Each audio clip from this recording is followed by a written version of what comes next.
Welcome to another episode of Camera Photo Talk podcast.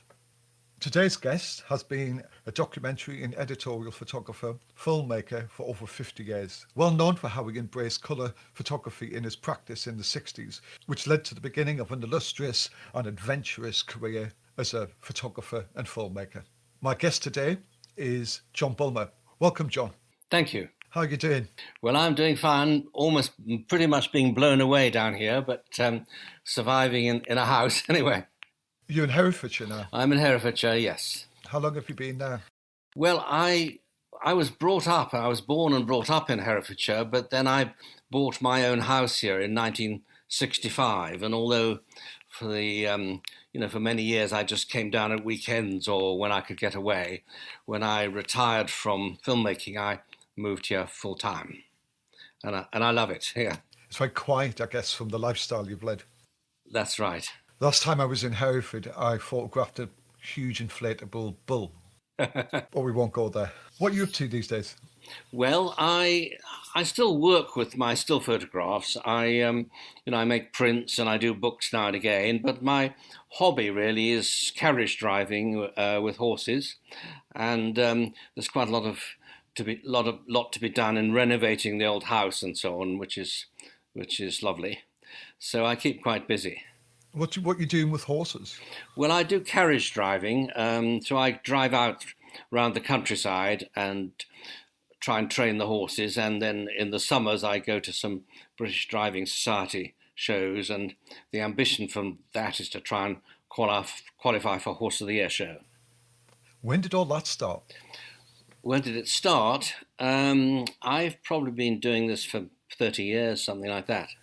Has there been a documentary project on that? Yes, I did a film for a series called The Horse in Sport back in the 80s, which was, it was a series, but one of them was about four-in-hand driving. And we included Prince Philip, plus the British champion, George Bowman, and the American champions. And we travelled all over the world for this series. It was great fun to do. There was one on driving, one on rodeo, one on show jumping, and it was just great fun to do. What made you decide to move away from photography into filmmaking? Well, I'd worked for 10 years for the Sunday Times colour supplement, and there were several things together, really. One was, when you've done something for a long while, you want to sort of look about changing direction a bit, but also the Sunday Times magazine changed its direction. They were under a lot of pressure, I think, from the advertisers to make the editorial more compatible with the sort of lifestyle of advertising. And I remember they had a new editor, Hunter Davies, at one point, who called me into his office and said, right, what we're looking for now is stories on crime, middle-class living and fashion. And I'd been travelling the world and having a wonderful time, and I just felt, well, this wasn't for me. I remember in the early 2000s, photographers were thinking about moving into film because of the pressures of the industry then. So It was quite interesting that you were thinking about this in the early 70s, 20 years before. 70s, yeah. Yes, and a few people did. I mean, Lord Snowdon made some films. Philip Jones Griffiths made a film. But I think the thing was, in those days, first of all, it was very unionised, and there were big crews, and I wanted to shoot my own films. I didn't want to be part of a big team. But fortunately, because I'd been an engineer partly, I think I was technically sufficiently able to use the camera myself and actually be a director cameraman, which wasn't that easy. It's become much easier now with video and things like that. Tell me about your archive. You must have a pretty vast archive. Yes, well, I worked for 15 years in still photography, and then I moved more or less all into filmmaking. And when I retired from filmmaking, which is about 2005, I thought long and hard about what to do with all my archive of still pictures. And I'd seen friends who'd given their archives to academic institutions or libraries or things like that, and they all went into sort of wonderful archives, but the people who had them didn't really seem to understand pictures. They understood preserving things and saving negatives, but they didn't have much idea of actually promoting pictures and seeing them. So I made a decision to to sell my archive to Popper Photo, who market through Getty Images, because I felt that that way in 100 years' time, those pictures would be available and be seen. Whereas if I left them to my family, there was nobody in my family who would know what to do with them, and hundreds of boxes of pictures. Whereas with Popper Photo, they've spent a lot of time looking through them and archiving them properly and cataloguing them, and they're all now available on Getty Images. So I think for the sake of the pictures and the future, this was definitely the right thing. But I did keep the rights to have exhibitions and sell prints and do books, so that keeps me quite busy in itself, and it doesn't interfere with the long-term futures of the images with Getty Images. Did you assist them in the scanning process and the editing process? Well, I'd done a lot of scanning before I sold the archive, and then they are in the process now of going through more of the negatives. And interestingly enough, there are now pictures on Getty Images that I don't actually remember even taking because I hadn't got round to scanning them. But I did a lot. I probably put several thousand pictures on Getty Images before that, and they've probably doubled that now. So there's quite a good lot of stuff on there. It must be amazing looking back at your life like that. Well, it's fun anyway, yes. Yeah, just putting yourself in them situations, because you've travelled everywhere, haven't you? You did a lot of assignments in South America, Africa, yes, Europe, everywhere. The early days of the Sunday Times magazine was extraordinary because, first of all, they had lots of money, but secondly, all the airlines were starting to open up routes all around the world. And I mean, for example, in 1963, I was given free three round the world airfares by airlines simply because they wanted pictures of the world to be published, and they felt it would encourage other people to travel. And so I did a massive amount of travelling in that period.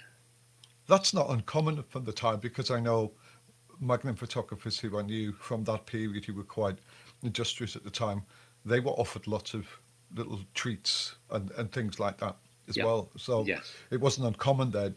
What interests me was when you got the Sunday Times contract, that your contract was for 60 pages a year, which, if you think about it, doesn't seem a lot, but there's only 52 Sundays in a year. So that was a pretty amazing deal at the time, do you think?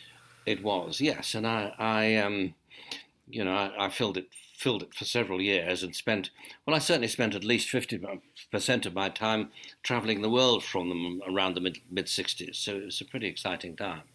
Well, you would have to filling 60 pages a year, because that's quite a... At first I looked at it and I'm talking 60 pages a year. And then I thought, yeah, how many Sundays are there in a year? It's what a hell of a contract. I mean, it must have been really life-changing for you. It was, yes, and it was a great opportunity, I must say. What I would like to do is go back before Cambridge, go back when you were a child, and I want to just follow the route from where you got your calling as a photographer, and take me on that journey, and we'll move it up to the present time. Right, yeah. Well, as a child, I was interested in sort of mechanical things, like playing with Meccano and toy trains and building myself radio sets and so on. We didn't have computers, obviously, or those kind of computer games. So I was interested in very practical things. And then when I was a teenager, somebody gave me a box Brownie camera. And to start with, I was really fascinated by the mechanical aspects of it, and then how to develop my films, and then to printing and so on. And I made myself a darkroom in a cupboard, and I made an enlarger out of Meccano and tin cans, and I became fascinated by all the mechanical aspects of it. And then suddenly I discovered the image. And I think that the most crucial things in that really was there was an exhibition called The Family of Man that was on in London, and it became a book with wonderful pictures from all over the world. And there was a book, Cartier-Bresson published his book on China and things. And having seen these rather staid pictures that the Royal Photographic Society were showing, and the London Salon of Photography, to see things like Cartier-Bresson, it was just a real eye-opener to me. And that's what gave me a passion, and I knew that I wanted to be a photographer. And so I was lucky in that I was able to get a job in my school holidays with a local freelance in Hereford called Derek Evans, who was a press photographer. And that was all exciting, and going out and doing stories myself. And that really got me hooked. So when time came to go off to university, I was not sure I really wanted to do that at all, but I wanted to be a photographer. But my parents, I think quite rightly, said, well, get yourself a proper degree, and then if you still want to do it, go for it. So I went off to Cambridge, but I'm afraid I spent most of my time taking photographs and not much on studying engineering, which is what I was meant to be doing. Just going back to when you made the enlarger out of tin cans. Yeah. How did you do that? Well, an enlarger is basically a tin can with a light inside, and then something to hold the negative and something to hold the lens. And I used a sort of Meccano rack to move the lens up and down, and stuck the tin cans together with glue, and it worked fine. Wow. Well, you were at Cambridge. Were you commissioned by Life magazine? Well, eventually, it was an unofficial commission, but I started off working for the university paper Varsity. Well, a friend of mine called Tim Green, who was a journalist, who was another postgraduate student, he'd done some work for Life magazine and had the contacts there, and he thought it might be interesting to do a story on the night climbers. That's the students who climb up the buildings at night. So we set about doing this, and Life magazine helped us. They gave me these vast flash bulbs with wire inside, and they printed up the pictures huge, and so that was fantastic, except that we also published some of the pictures in England. I had a cover or a front page on the Sunday Times newspaper, and the university didn't like that very much, and they asked me to leave. Wow. So you left uni, and then where did you head to London? I headed to London, and I went to see the Daily Express because I didn't know them. I'd become really the unofficial stringer for Cambridge. They had somebody in the town, but the university and the town were fairly separate. So I'd become really the university stringer there, and I went into the office. And they were all very pleased to see me, but hello, have a cup of tea, dear boy. And then the telephone would ring, and they'd say, where were we, dear boy? And then the other telephone would ring. And it was really hard to ever get a continuous conversation. And then conference would get called, and then the picture it and say, well, I did want to talk to you. Can you pop in tomorrow? And so I did this for 3 days. And on the third day, the other picture editor leant over and said, well, actually, we're a bit short this week. Can you help us out for a few weeks? So I said yes, of course, and became a Daily Express photographer, which must have been the first time anyone had been given a job on a national Fleet Street paper from being a total amateur. You hustled them. Well, it happened anyway. Life was like that then.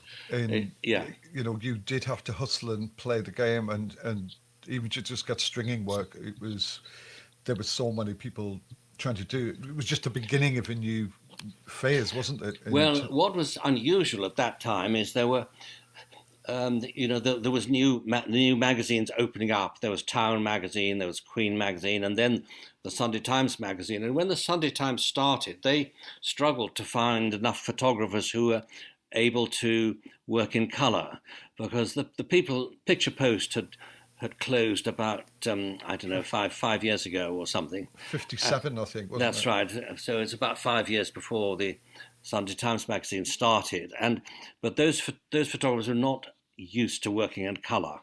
And it sounds silly now because colour and black and white seem so, it's so obvious that we work in colour. But at that time, people were used to working in black and white, and there really was no photojournalism in colour. Things like Life magazine did all their photojournalism in black and white, and they only used colour for things like fashion or occasionally for travel. And so that I felt myself that when you saw the work that was going on, that a lot of that generation of photographers just went out and took black and white pictures with colour film in their camera, because you do really have to think in a different way.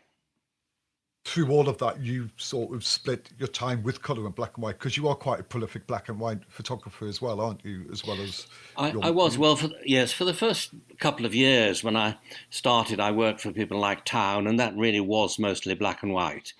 And when the Sunday Times started, they wanted the photographers to shoot stories in both, which was really quite hard because you needed a lot of cameras. You needed one kind of camera for wide-angle lenses, another for long lenses, and then you needed slow colour film and fast colour film. So one ended up carrying an awful lot of cameras about. I was going to ask you your shooting methods between how you shot your personal work and how you shot commercial work.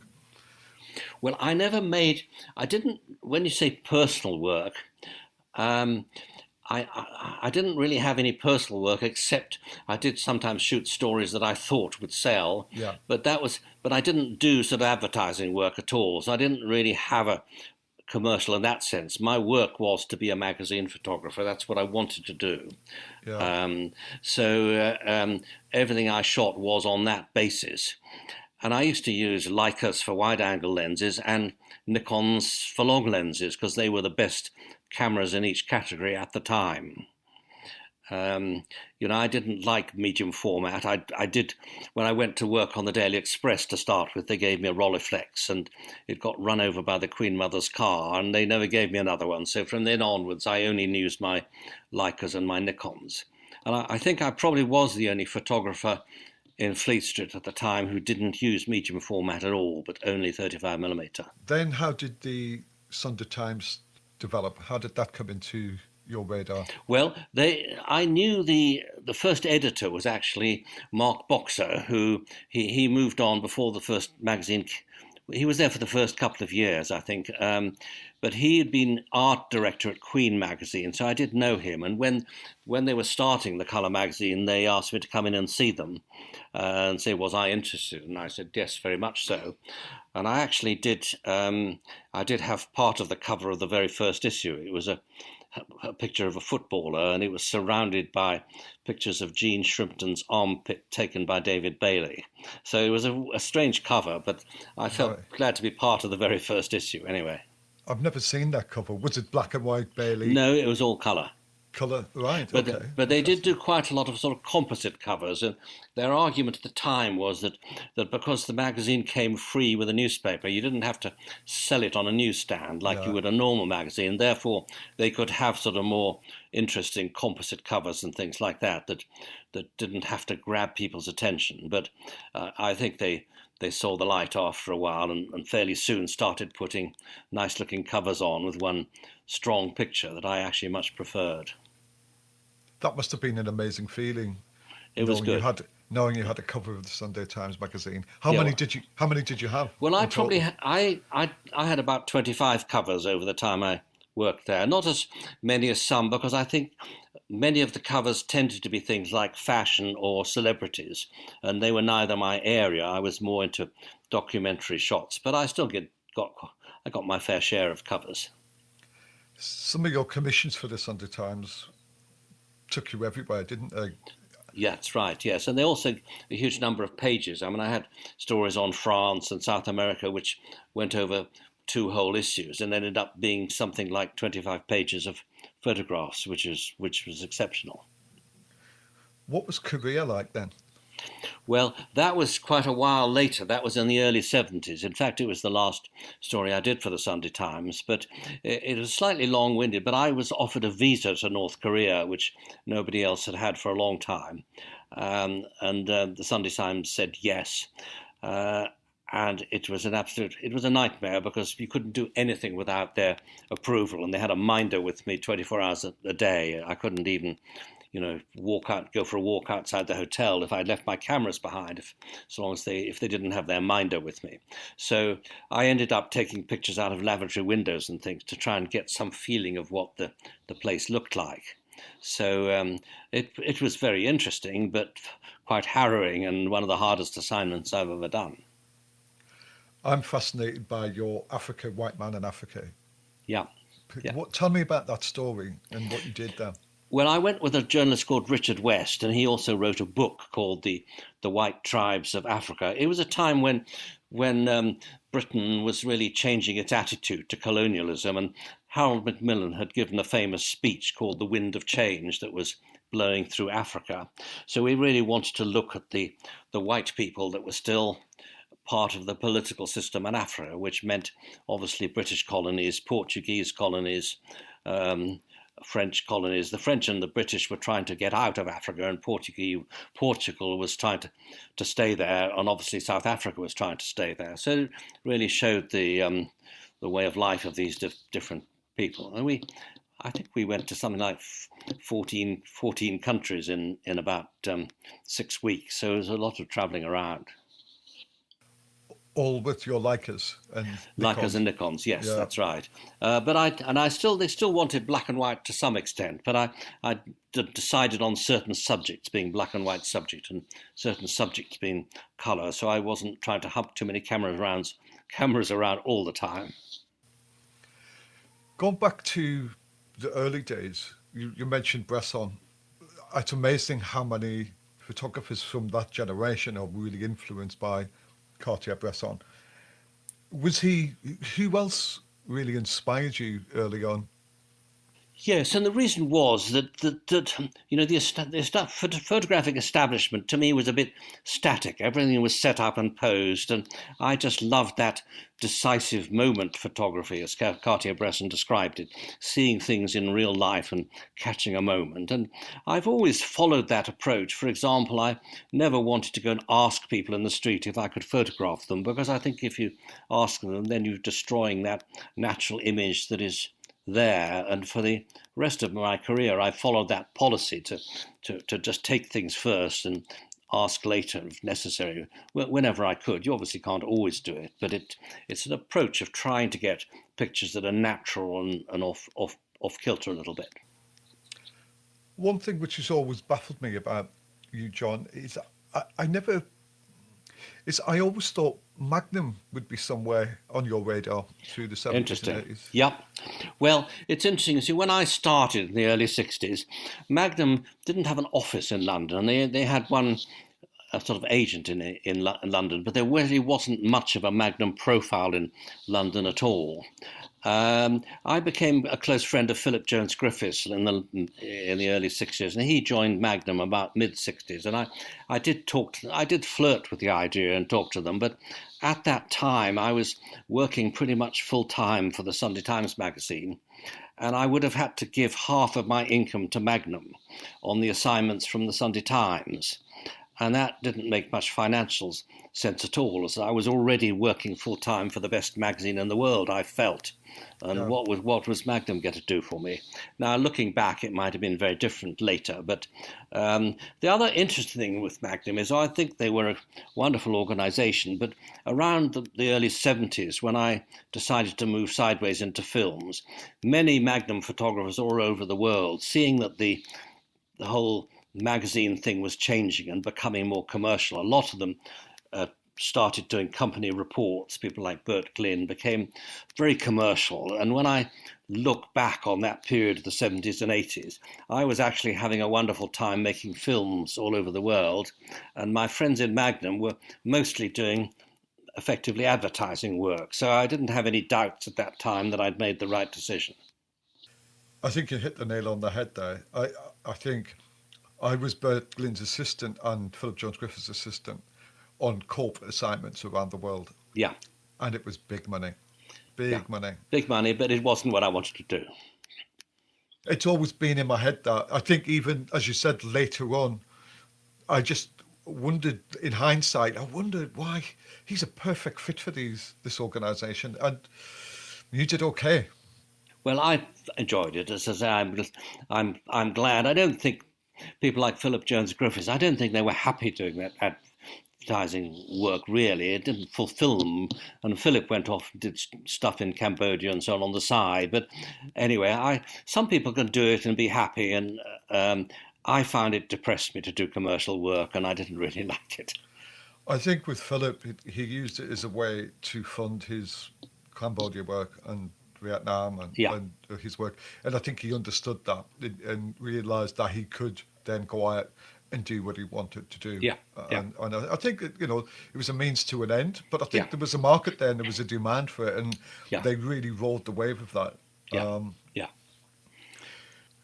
In terms of books, you've had your works published with Blue Coat Press. Yeah. Are there any other books in the making?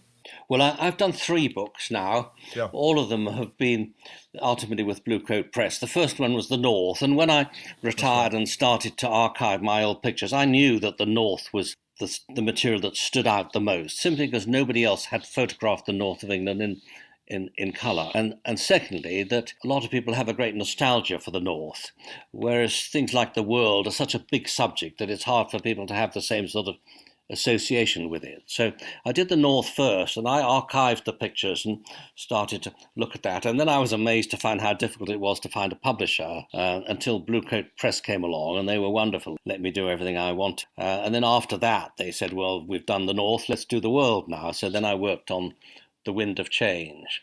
And that was a much harder subject because it was such a wide subject and so diffuse that it was really hard to know how to take it. Whereas the North all just fell together in a very sort of simple way. And then the only other book I've done is a little book it's called A Very English Village, and it was a story I did for the Sunday Times magazine in the mid-60s, and I'd often thought of doing a little book about it, but it was just one assignment. And then sort of self-publishing came along and it suddenly became cheap. So that I did that last year, actually. And we sold out the first edition very quickly. And then Blue Coat Press came along and said they'd like to do it as well.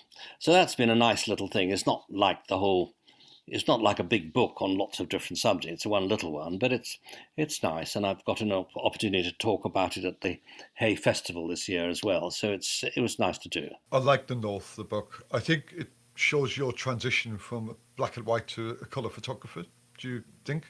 Yes, and I was very lucky because I only did one colour assignment on the North in the 60s. That was the Sunday Times magazine. But then in the 70s, a Geo magazine in Germany asked me to do a story on Manchester. And they didn't seem very happy with the story at the time. I was amazed because I found that the old North, as I knew it, was still there, and I loved it, and I spent much longer there than I should have done. But it was great when I came to put the book together because it gave me much more colour than I would have had otherwise if I'd just had the Sunday Times story. Geo magazine doesn't exist anymore, am I right, in England? It doesn't. No, it's gone now. This was in the days when it was just in German only, Right. and then it became. I did quite a few stories for them later on when they had their French and their English versions. But I miss it. It's a sad loss, but there isn't anything at the moment to take their place. I love The North, the book. I really do. Now I understand your journey. Looking at that book, I was completely bedazzled by the images, and I've reviewed it on the camera channel, and it just blew me away. Basically, what one phrase I coined with your colour work, you may laugh at this, but I used the word Lowry light with your work. That your Lowry the painter. Yeah, of course. Yeah. And there's certain images you have with the colour tones, the fog, the greyness, the dullness of English, but you put this blast of colour in there, and I just coin it as the Lowry light. It just reminds me of a Lowry Yeah. painting. Well, it obviously is quite different, but I did think long and hard before going off to the North in colour, to shoot in colour, because I felt that if I did it on a sunny day, that it just wouldn't work, those cobble streets. It wouldn't have the atmosphere, the mysterious look of the North. And yet it was quite hard to use colour film in the winter because it was very slow and the latitude was poor, so that I did think long and hard, and I made the decision to try and shoot in rain and fog and things where I possibly could, and I think that helped a lot. Were you shooting Ektachrome? I was shooting in the Sunday Times material in the 60s. I shot a film called Ektachrome X, but it didn't have a lot of latitude. It was fairly grainy and not terribly sharp, but it did the job. But then by that time I worked for Geo in the 70s, then Kodachrome had upped their speed and the quality was much better, it was sharper. So I was able to move on and use Kodachrome for that assignment. I don't think people realise how hard shooting transparency was these days. You used to have to be pretty accurate with your exposure and very low shutter speeds because it just was slow. And then it's in the processing as well. Did you do a lot of clip testing and testing? No, I didn't process it myself normally. I just sent it to a lab. Yeah. I know shooting commercially was a nightmare. Quite hard, yes. I mean, later I had a lab that I shared with Philip Jones Griffiths, and then we did processing, but that wasn't until after I'd finished shooting it, really, pretty much. One of my favourite pictures in your notebook is the lady putting her washing out and the composition of her in the garden hanging the washing out. Yes. Just reminds me of my grandmother because I'm from the north.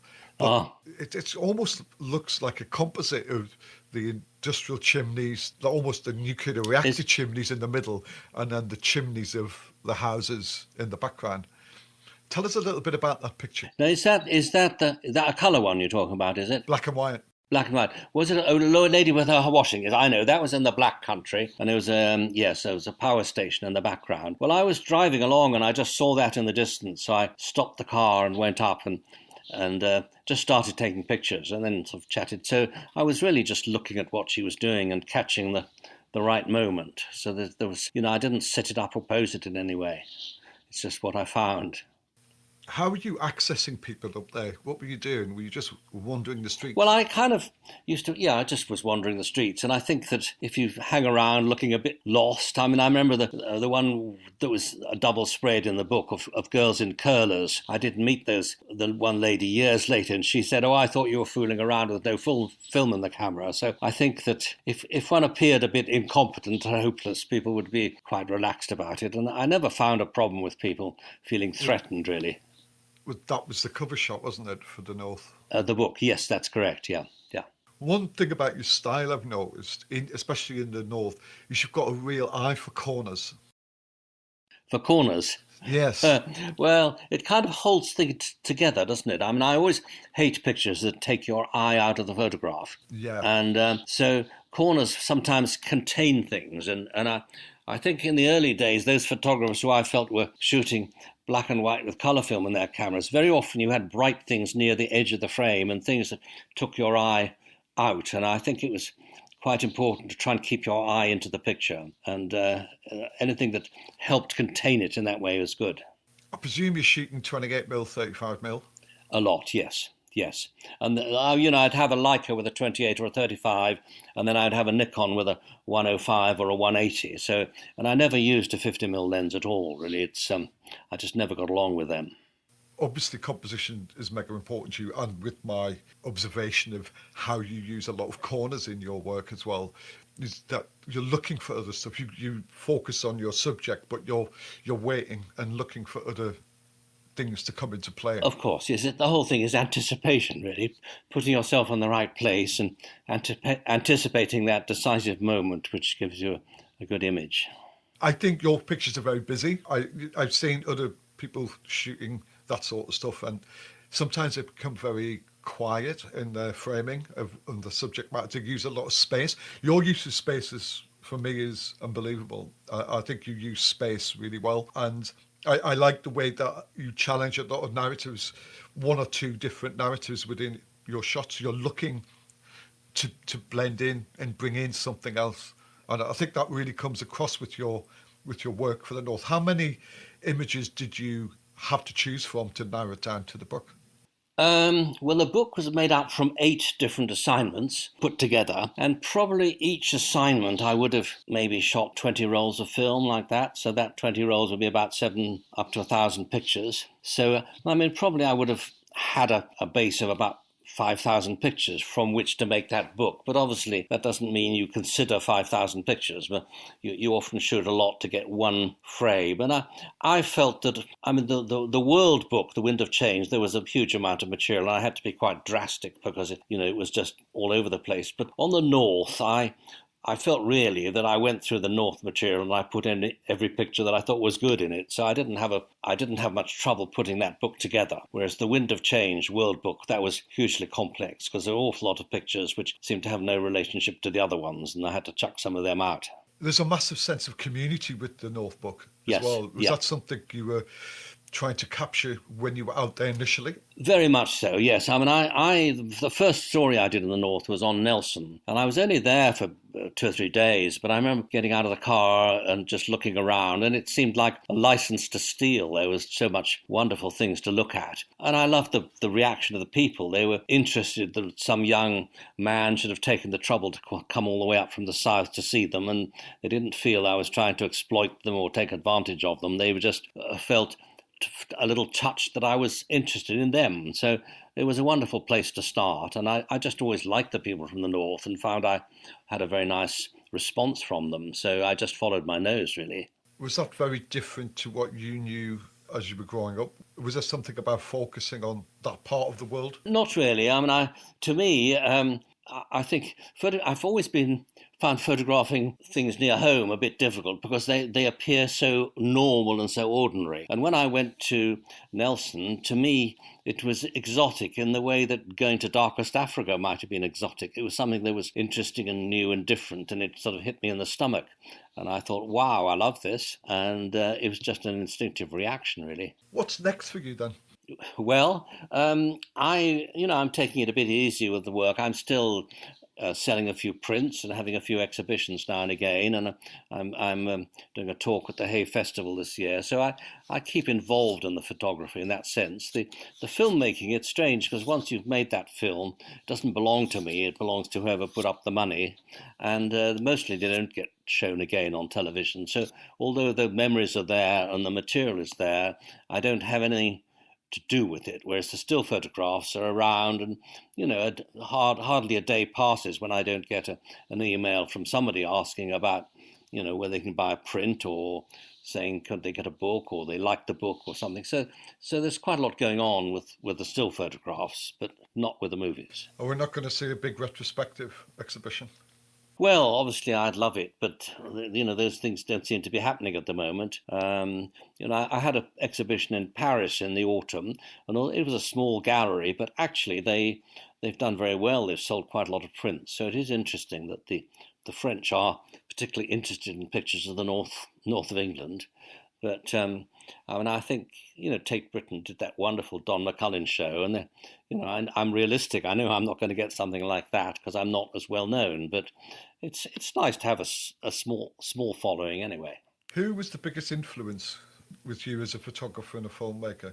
Well, as a photographer, Cartier-Bresson, I think, certainly was, but other individuals who I met, I met Larry Burrows and helped him out a bit when he came to Cambridge, and Bert Glynn as well, I met when he came to Cambridge for Holiday magazine, and he was very encouraging, and he was the man who really made me realise that there was a career to be had in travelling the world as he did, and he did some wonderful assignments for Holiday magazine. So I found him very inspiring. I think Bert Glynn was a very underrated photographer. He's not underrated with me, that's all I can say. No, with me neither. I thought he was his Havana stuff brilliant. Was just That's mind-blowing. Right. That's right. What are you looking at now in terms of who are your sort of go-to people now? Well, who you look at and think, wow. It's all changed so much.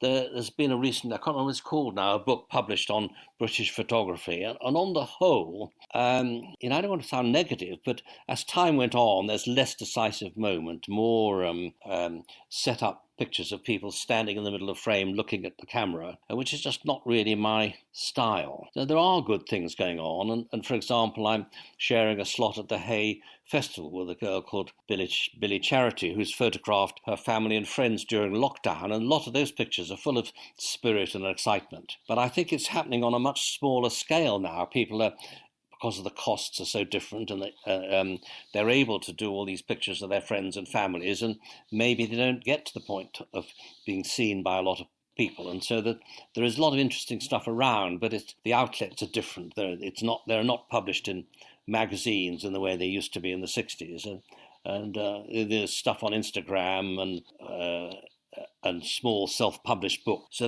there are lovely things around, but it's just very different, and it's not really my style quite, but it's interesting to see. And it's the final year for Blue Coat Press as well, which is very sad. Is it? I didn't know that. Oh, I think maybe you told, but he's done some lovely things.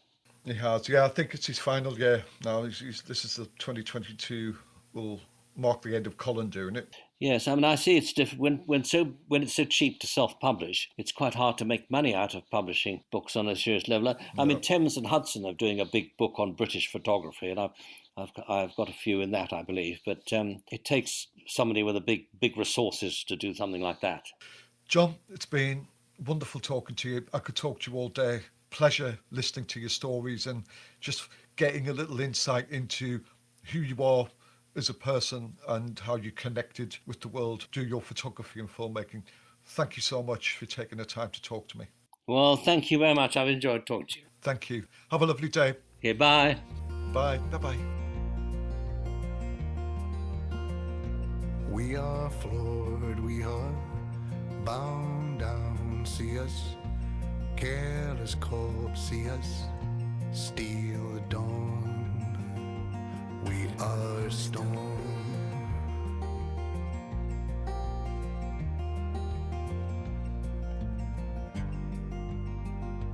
We are storm.